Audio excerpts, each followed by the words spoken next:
मुसलमान जो न जाने पिछले कितने साल से भारत में रह रहे हैं, जिनका विरोध खुद बीजेपी करती आई है, उन्हीं रोहिंग्या मुसलमानों को जब दिल्ली में केंद्र सरकार बसाने लग गई तो इससे विपक्ष के आरएसएस और विश्व हिंदू परिषद भी गुस्से से लाल हो गया। दिल्ली की आम आदमी पार्टी को रोहिंग्याओं को बसाने का हर जिम्मा दिया गया। फ्लैट्स में रोहिंग्याओं को ठहराने के लिए जब विशेष इंतजामात करने की जानकारी खुद केंद्र सरकार में मंत्री हरदीप सिंह पुरी की तरफ से आई तो इससे देश की राजनीति गर्मा गई। आम आदमी पार्टी के नेता सौरभ भारद्वाज ने हरदीप सिंह पुरी के रोहिंग्या को दिल्ली में बसाने के ट्वीट पर कहा, देश की सुरक्षा के साथ खिलवाड़ के बीजेपी के एक बहुत बड़े षड्यंत्र का हुआ पर्दाफाश। बीजेपी ने कबूल किया कि दिल्ली में हजारों रोहिंग्याओं को बीजेपी ने बसाया है। अब उनको पक्के घर और दुकानें देने की तैयारी भी बीजेपी कर रही है। दिल्ली वाले ये कतई नहीं होने देंगे। वहीं एक और ट्वीट में सौरभ भारद्वाज ने लिखा कि भारत के अंदर रोहिंग्या को लाने वाले भाजपाई, अब बसाने वाले भाजपाई, अपनी पीठ थपथपाने वाले भी भाजपाई। इसी तरह से आरएसएस और विश्व हिंदू परिषद की तरफ से भी केंद्र की नरेंद्र मोदी सरकार की तरफ से रोहिंग्याओं को दिल्ली में बसाने के फैसले पर तीखी प्रतिक्रिया देखने को मिली है। वहीं जब ये मामला कुछ ऐसे तूल पकड़ता हुआ दिखाई दिया कि जो लोग समर्थन में थे वो भी सवाल उठाते दिखाई दिए, तो फिर इस पर गृह मंत्रालय ने खुद सफाई पेश की है। गृह मंत्रालय की तरफ से साफ कहा गया है कि अवैध रोहिंग्या प्रवासियों को नई दिल्ली में ईडब्ल्यूएस फ्लैट उपलब्ध कराने का कोई निर्देश नहीं दिया गया है। गृह मंत्रालय की तरफ से कहा गया कि अवैध रोहिंग्या विदेशियों के संबंध में मीडिया के कुछ वर्गों में रिपोर्टों के संबंध में ये स्पष्ट किया जाता है कि गृह मंत्रालय ने दिल्ली के बक्करवाला में अवैध रोहिंग्या प्रवासियों को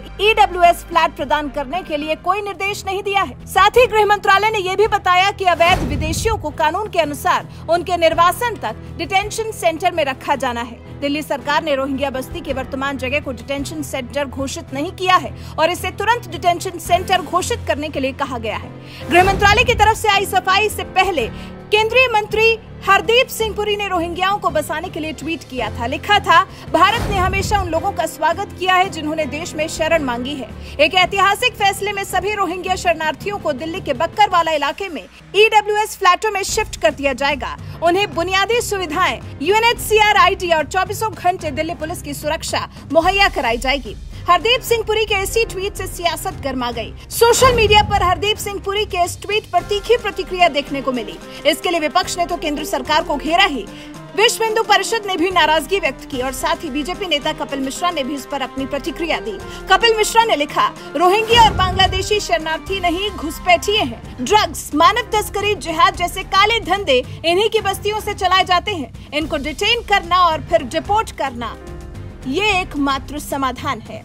आपको बता दें, रोहिंग्याओं को बसाने को लेकर एक कमेटी बनाई गई थी जिसका अध्यक्ष दिल्ली के मुख्य सचिव को बनाया गया था और इस कमेटी में गृह मंत्रालय और दिल्ली के पुलिस अधिकारी को भी शामिल किया गया था। इस कमेटी के फैसले के मुताबिक इन लोगों को दिल्ली में बक्करवाला में 250 फ्लैट्स दिए जाएंगे, जिसमें रहने पीने खाने की सुविधा तो दी ही जाएगी, साथ ही दिल्ली पुलिस इनको सुरक्षा भी देगी। ऐसे में अब ये जानना जरूरी है कि सही कौन बोल रहा है, हरदीप पुरी सही बोल रहे हैं या फिर गृह मंत्रालय। दिल्ली में रोहिंग्या मुसलमानों को फ्लैट दिए जा रहे हैं या फिर उनके डिटेंशन सेंटर में रहने के इंतजाम किए जा रहे हैं।